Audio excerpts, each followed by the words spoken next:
All right, welcome back to Two Stupid Guys Trade Stocks. I'm Vinny, Dylan. and today we're going to do like a little after-action report on some covered calls I had sold last month. We're going to probably incorporate like an option trading kind of tutorial at some point in time. That's not what this is. Eventually, yeah. Yeah, eventually. That's a hope of ours, dream or an aspiration, if you will. But I wanted to go over a couple calls that I had sold last month and how they worked out. So for those of you, real brief covered call, basically I own 100 shares of underlying stock. I sell someone the right to buy those 100 shares from me at a specific price on or before a certain date. Okay. In exchange for that, I receive something called a premium. So, this is actually the first one I sold here is on Bank of America. This is where Bank of America was right about when I sold it. I sold it on March 11th. Bank of America fortunately finished under $40 a share for me. I knew that they had earnings reporting I forget what day it was, but this week. And they typically sold off after earnings the last couple of times. So I knew it was cutting a little close, but not unreasonable. And this would about a 30% probability of ending up in the money, which is typically where I do it. And I also try to sell my calls about 30 to 45 days out. But basically, that's what I did. And I also did one on my Apple position, which is my largest holding. This is right about where Apple was trading when I sold it. I sold the $140 call, expiring the same day, April 16th. So in exchange for that, this is basically what I received from the Bank of America call. Like I said, $40 strike price. I received 58 cents a share times 100 shares, which is what the call option represents. I received $58 for selling the right to buy my Bank of America shares on or before April 16th at $40 a share. Basically, the way I think about this is as if I had rented out my Bank of America shares, potential profit, if you will. Right. Yeah. And then I did the same thing with Apple.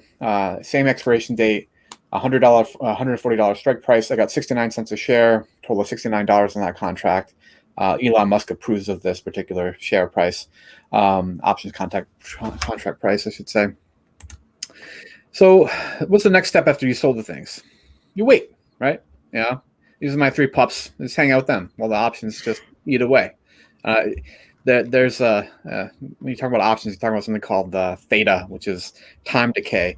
It accelerates in the last 30 to 45 days of an option contract life. So the value of the contract is slowly being eaten away by this theta. And then step three, what do? We profit. Yeah.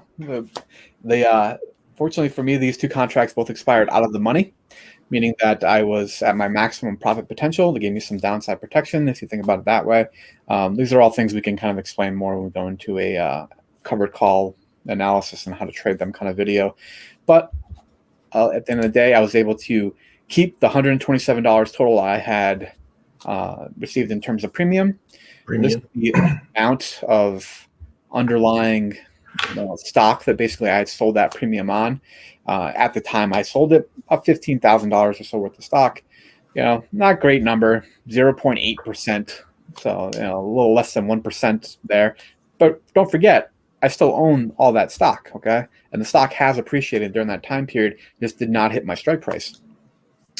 But this 0.8% return over 36 days, if we annualize that out, that's 8% return. It's not like the shoot the lights out kind of money, but an 8% annualized return is. I mean, the SPY gets 10 usually. So yeah. If you can master selling out of the money calls and while still having your stock appreciate, it's an extra 8% on top of like the 15 you would have made for the year. So exactly. There's actually I don't know if you've ever encountered them. There's some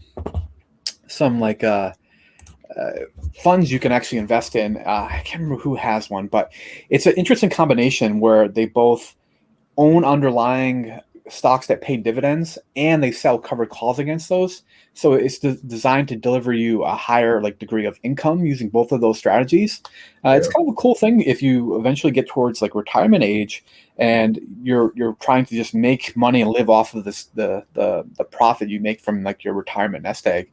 The conventional wisdom tells you should spend about 4% or so of what your retirement account is worth every year to kind of maintain that longevity. Mm-hmm. But you think about it, if you're effectively doing this, which is not the shoot the lights out kind of strategy, but if you're able to earn 8% per year, off of your retirement savings, that can basically, kind of support your lifestyle.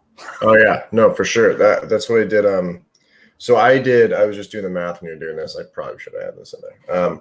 I sold $121 worth of premium covered calls on Monday for expiring Friday. So I did a lot quicker than you. Mm-hmm. My AMD one, which was the $82 strike price.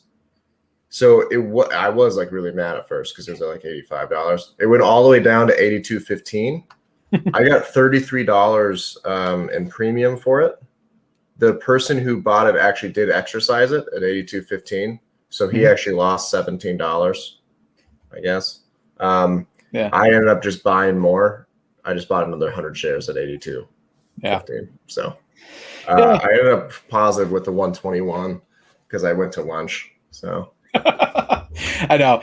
In fairness, I should have rolled these calls. That's something else we can talk about when we do the formal video. I didn't do it. I just got busy and didn't get a chance to roll them. Well, one thing that is a bummer is like my PLTR call. I sold 6 of those for like way out of the money for like $12. That was 60 of it. And then I couldn't sell as it was tanking back down to 22 from 25. I was like, you got to be kidding me right now. So I made $60 and I lost $1,200. Solid time. Yeah, that's the risk, is that you have potentially unlimited downside risk with a covered call, and your upside is capped. But it depends on the stocks you're trading. Selling covered calls on a company like Palantir, which, although it has great growth potential, it's not a great idea. Yeah, compared to Apple, the largest company in the world that just prints money, it's a much safer investment to be selling covered calls on. I would be selling covered calls on Fubo for $1 in premium. Perfect. Way up there. Yeah, I love it. I'm gonna get my money back in 50 years. Exactly. All right. Thanks for tuning in, guys. We'll see you on the next one. Have a good one.